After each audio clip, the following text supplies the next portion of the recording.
Sadar atau enggak kalian? Belakangan ini yang namanya Didi Sitorus nggak kedengaran lagi koar-koarnya.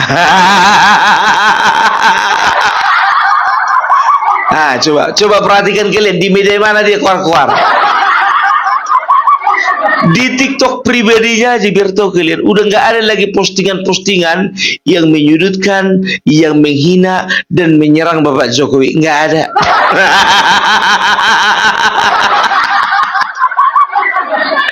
Kalaupun ada, postingan orang yang diposting lagi.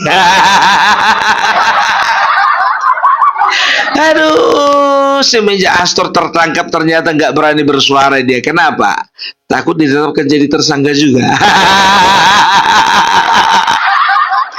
Mulai berpikir dia kan, sedangkan sekjen pun juga dikerjai, sedangkan sekjen juga diangkat, sedangkan sekjen pun juga ditetapkan jadi tersangka. Kalau sampai aku bikin gara-gara, bikin masalah, bisa habis aku. Aduh, baru sadar. Tahu nggak kalian? Ku perhatikan ini ya kan. Semenjak Hasto ditetapkan jadi tersangka, disitulah PDIP berusaha untuk membangun komunikasi dengan Bapak Prabowo. Bangun komunikasi atau lobby? Aduh, sekarang begini jujur aja lah ya. Kita mau tagih dulu apa yang yang disampaikan Ibu Megawati. Kalau misalnya Hasto sempat dijadikan tersangka, maka saya akan datang ke KPK langsung. Mana? Bukan datang ke KPK kok malah nelpon Bapak Prabowo. Aduh, ya coba perhatikan kalian, betul kan yang ku bilang gitu ya kan? Semenjak Hasto ditetapkan jadi tersangka, disitulah mereka mulai membangun komunikasi dengan Bapak Prabowo. Bilang aja lah bahasa kasarnya itu melobi. Dan semenjak itulah kalian perhatikan orang-orang PDIP ada lagi yang mulai nyinyir, nggak ada. Belakangan ini yang terbaru masalah makan gratis, ada mereka nyinyir.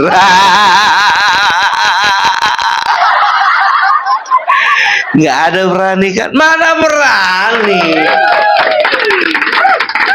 Inilah yang kukatakan sebetulnya Bapak Prabowo itu ya bisa dikatakan saat ini ya Bapak Prabowo itu mengatakan bahwasannya ya dia itu perlu ambil tindakan terhadap orang-orang yang melakukan korupsi baik dari tingkat atas ataupun paling bawah.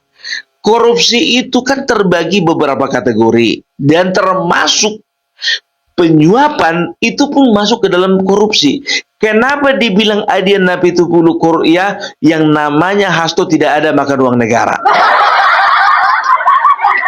Betul tidak makan uang negara, tapi masalahnya di sini melibat lembaga negara, ya kan? Melibat lembaga-lembaga yang terkait dengan pelaksanaan negara ini.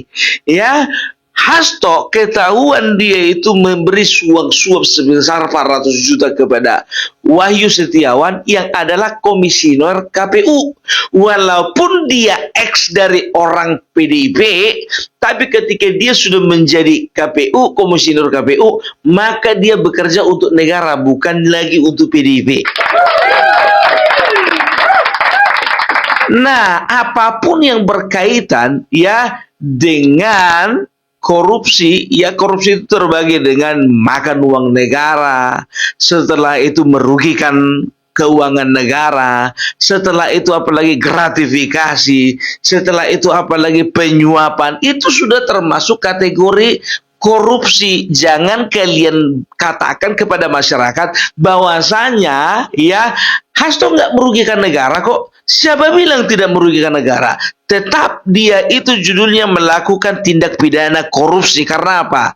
Penyuapan masuk dalam kategori korupsi. Nah, jadi Bapak Prabowo menilai apapun jenis korupsi. Kan dia kan tidak katakan setiap orang yang merugikan negara, setiap orang yang makan uang negara, maka ditindak habis. Enggak. Tapi siapapun yang melakukan korupsi. Nah, yang dilakukan Hasto itu adalah korupsi, ya, bagian dari korupsi. Makanya Bapak Prabowo juga mengatakan kepada KPU, gas terus. Yang pertama itu dia. Yang kedua, ya Bapak Prabowo juga melihat, ya, orang-orang yang koruptor ini, ya, koruptor-koruptor ini seringkali menyembunyikan kebusukannya dengan suaranya yang lantang. Pura-pura suara lantang lah dia. Masih ingat kalian dibilang Bapak Luhut? Apa dibilang Bapak Luhut kemarin itu? Nggak usah dikritik-kritik Bapak Prabowo melaksanakan program makan gratis. Entahnya kalian yang mengkritik itu pejabat-pejabat waktu jadi pejabat negara dulu, kalian juga maling. Udah lebih paham Bapak Luhut bin Sarpanjaitan mengenai masalah di pemerintahan daripada Opung Parvela. Iya kan? Iya kan? Sedangkan aku ngomong begitu, apalagi Bapak Luhut. Jadi sekarang maling-maling itu, ya kan, oke, ya kan, untuk masalah ini Hasto tidak memakan uang negara, ya, tapi tetap melakukan korupsi. Nah, mana tahu di buntut-buntutnya itu di belakang, ketika Harun Masiku nanti tertangkap, ketahuanlah si Hasto rupanya melakukan yang ini.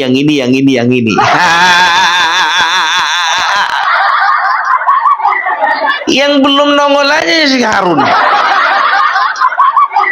Kalau sempat dia nongol dan dia, ya, bersedia untuk menjadi kooperatif gitu, ya, kooperatif kepada KPK, ya kan, sehingga dia membeberkan kejahatannya ini, ya kan. Nah, ketahuanlah di situ semua. Apalagi mulut-mulut kayak si Hasto ini, jujur aja ku bilang, ya, ini sangat meresahkan. Kenapa sangat meresahkan? Bukan berbicara tentang dia itu dia itu dihambat atau dihalang-halangi dalam melakukan hal-hal yang sesuai dengan cita-cita bangsa ini. Itu bahasa dia aja itu. Bahasa dia aja itu. Saya berjuang mempertahankan keadilan, saya berjuang untuk memperjuangkan demokrasi, saya berjuang untuk rakyat kecil, saya berjuang supaya suara rakyat tidak diintimidasi dan juga tidak dikibiri. Bahasa dia aja itu. Praktik di lapangan bagaimana, kalian yang nilai. Ya, dia itu seolah-olah begini, kayak baru kemarin aja dia jadi dokter. Pakai bahasa-bahasa yang tinggi. Itu ada di disertasi saya.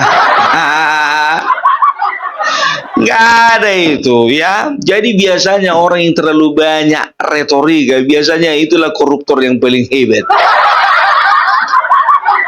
Ya, kita nggak tahu, kita kan nggak tahu. Aku bilang kan kita nggak tahu, mana tahu nanti, ya, setelah Harun Masiku ditangkap ternyata ketahuan lagi busukannya si Hasto ini, berarti ternyata bukan cuma bagian kepalanya aja. Ikut ke badan-badannya sampai kaki tangannya juga busuk. Itu dia. Jadi Bapak Prabowo jujur aja gue bilang tidak mau diganggu dengan olah-ulah, ya, orang-orang seperti Hasto ini. Makanya manusia-manusia kayak gini ini perlu diamankan ini, ya kan. Makanya sebetulnya biar tahu kalian, kurasa ini menurutku ini nggak ada ampun lagi sama si Hasto ini, ya. Karena apa? Karena Bapak Prabowo melihat, ya, ketika si Hasto ini memang betul-betul bisa diamankan, ya, bisa diproses, maka kasus-kasus lainnya ini bakalan terungkap.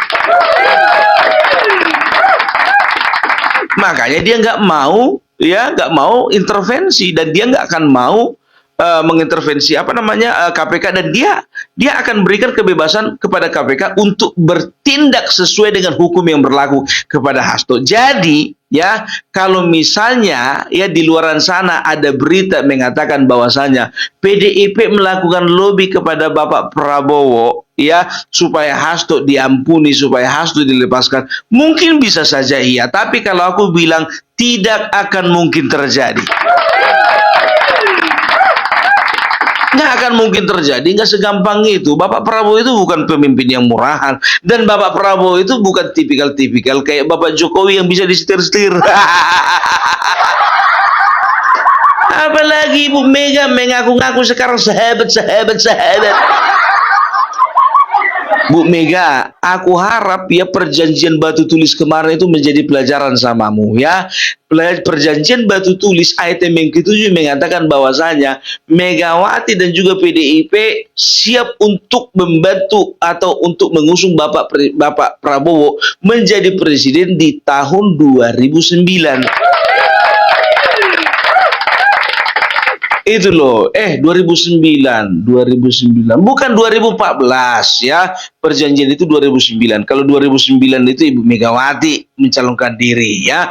2014 ternyata kau mencalonkan Bapak Joko Widodo. Ku bilang sama kau ya, dan ku bilang sama kalian, andai kata ini ingat ya, andai kata Bapak Jokowi figurnya waktu itu belum nampak dan Megawati kala itu dia itu betul-betul memang bekerja sama dengan Bapak Prabowo. Kurasa Bapak Prabowo sudah menjadi presiden tahun 2014. Itu dia, iya kan?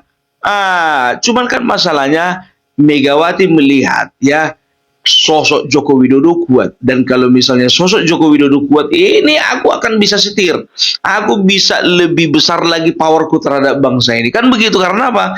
Presiden aku yang nunjuk, kan begitu. Ternyata ya memang betul seperti itu, kan begitu. Kita bisa melihat bagaimana ya cuman bahasanya aja dibilang tidak ada intervensi ketua umum terhadap Jokowi, tidak ada intervensi ketua umum terhadap kebijakan-kebijakan. Siapa yang tahu?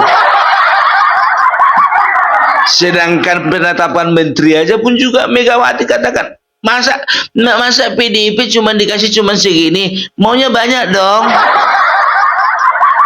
PDIP cuma dikasih menteri cuma segini, aku mau. Nah, jadi dari sini kita bisa lihat, kita bisa nilai ya betapa rakusnya seorang Megawati. Ya rakus lah, kan begitu. Demi ambisinya dia korbankan persahabatan. Korbankan, makanya aku bilang, ngaku-ngaku orang ini sahabat. Enggak. Makanya Bapak Prabowo itu bukan orang bodoh, itu dia itu seorang prajurit, dia itu jenderal, dia itu bisa berpikir mana teman yang bisa diajak untuk bersuka duka dan mana teman yang harus dijauhi.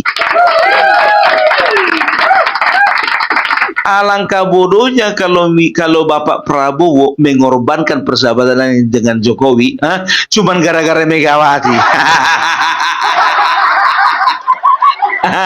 Kalau ku bilang itu bongak bin bongak itu, goblok bin goblok, tolol bin tolol. Maksudnya apa? Ya, itu berarti kebodohan ganda. Iya. Gara-gara mendekat kepada Megawati, dia korbankan persahabatan dengan Bapak Jokowi.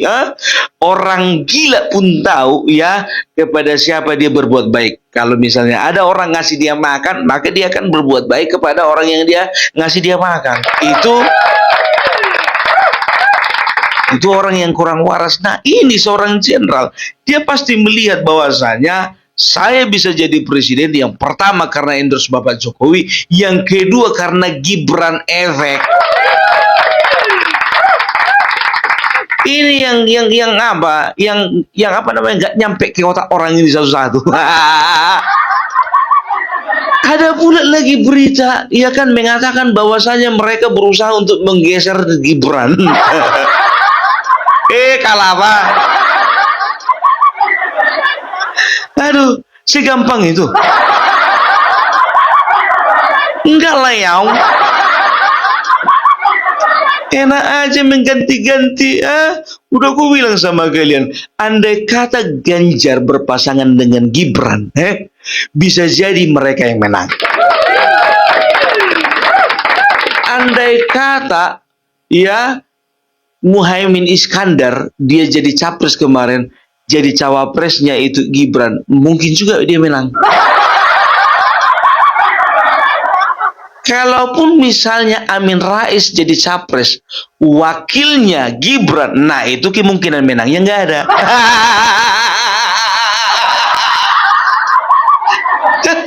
Ya iyalah, orang pun juga milih kan penuh kewarasan. Jadi kalau misalnya wakilnya anak presiden, apa namanya, calon presidennya Amin Rais mau begitu dengan gampang begitu aja milih? Enggak juga. Aduh, sadar Bu, sadar. Tapi kita lihat ya, sudah kita lihat kan semenjak Hasto ditetapkan jadi tersangka, mereka mulai membangun komunikasi. Mulailah si ibu bilang sama anak buahnya, nggak usah dulu serang-serang. Tunggu dulu, tunggu komando. Makanya biar tahu kalian, ya kan, begitu Hasto ditetapkan jadi tersangka, kemarin itu datanglah beberapa aktivis mendesak supaya Jokowi juga diusut KPK. Di dalamnya itu si Ray Rangkuti. Kalau kalian tanya sama aku, siapa itu Ray Rangkuti? Aku juga nggak tahu. Apa rupanya perannya terhadap bangsa ini? Aku juga nggak tahu. Tapi dia itu pernah mengatakan bahwasanya dia itu simpatisan PDIP. Sama kayak si Goni simpatisan PDIP. Ya, itu dia. Makanya, ya kan, mereka itu melaporkan Jokowi, ya kan? Tahu enggak kalian, begitu didesak masalah bukti, apa dia bilang? Kita ada datanya kok, nggak perlu bukti. Data itu sudah pasti benar itu. Kita kalau ditanya bukti, nggak ada buktinya. Apa itu, masa nanya bukti? Yang kurang warasnya kawan ini. Yang namanya tindak kejahatan harus ada pembuktian. Data mana bisa dibikin jadi bukti?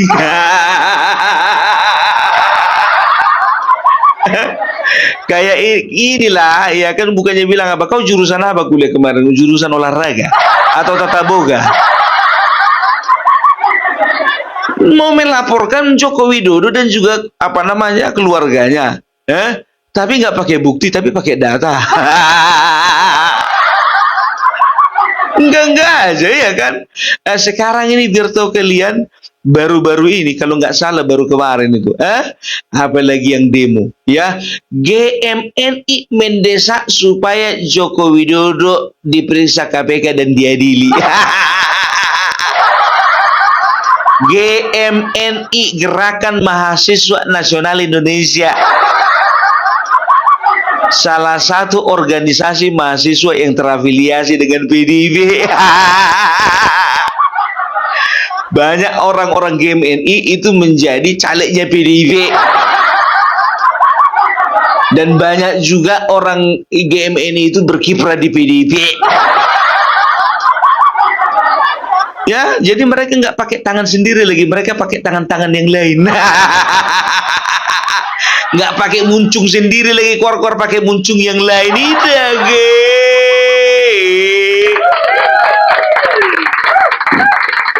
Bikin malu, ya kan? Coba dulu, bukannya bilang apa ya? Apa sih untungnya kalian serang terus Bapak Joko Widodo? Sekarang itu Bapak Joko Widodo sudah tidak lagi menjabat sebagai presiden. Kalian itu kan selalu kukatakan, selalu orang ini melakukan tindakan-tindakan konyol kan, karena mereka itu berangkat dari sakit hati. Mereka ini kemarin itu biar tahu kalian masih punya mimpi-mimpi yang indah. Ganjar mimpi jadi presiden, Megawati bermimpi bahwasanya anggota masih jadi presiden, dan mereka sama-sama bermimpi masih bisa menikmati, iya kan, fasilitas dan segala kenyamanan kalau misalnya Ganjar jadi presiden.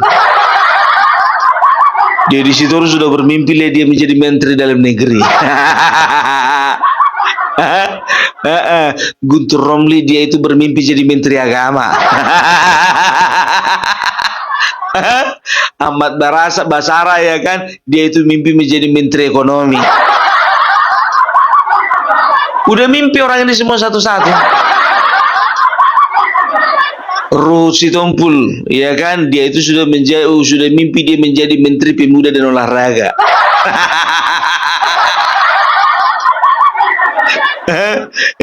Itu dia. Makanya aku bilang, ini orang-orang ambisi semua ini. Mereka sudah punya mimpi awal-awalnya. Ternyata mimpinya dihancurkan. Kita lihat nanti ya 2029 masih sanggup nggak mereka bermimpi? Ya, itu dia. Makanya kalian ketika senang kalian nggak ingat kalian sama rakyat, begitu susah kalian teriak-teriak rakyat mana, rakyat mana. Untuk pemilihan ketua umum pun juga kalian libatkan rakyat, rakyat kalian sendirilah itu. Ya, wah, jadi keputusan mengatakan bahwasanya kami semuanya sudah mempercayakan bahwa Ibu Megawati tetap akan menjadi ketua umum tahun 2025 sampai 2030. Rakyat masih memberikan kepercayaan. Rakyat. Kecuali kalau misalnya kalian bikin pemilihan ketua umum melibatkan rakyat secara umum, contohnya, ya iyalah. Ini kan enggak. Udahlah, persiapanlah kalian untuk kongres. Oke, jadi itu dulu dari Opung Parbelak ya. Mudah-mudahan pemerintahannya Bapak Prabowo ini tidak diganggu lagi dengan dengan orang-orang yang seperti si Hasto ini ya. Karena apa? Sangat mengganggu, ribut gitu loh, ribut. Merusak konsentrasi. Salam Parbelak, salam NKRI harga mati.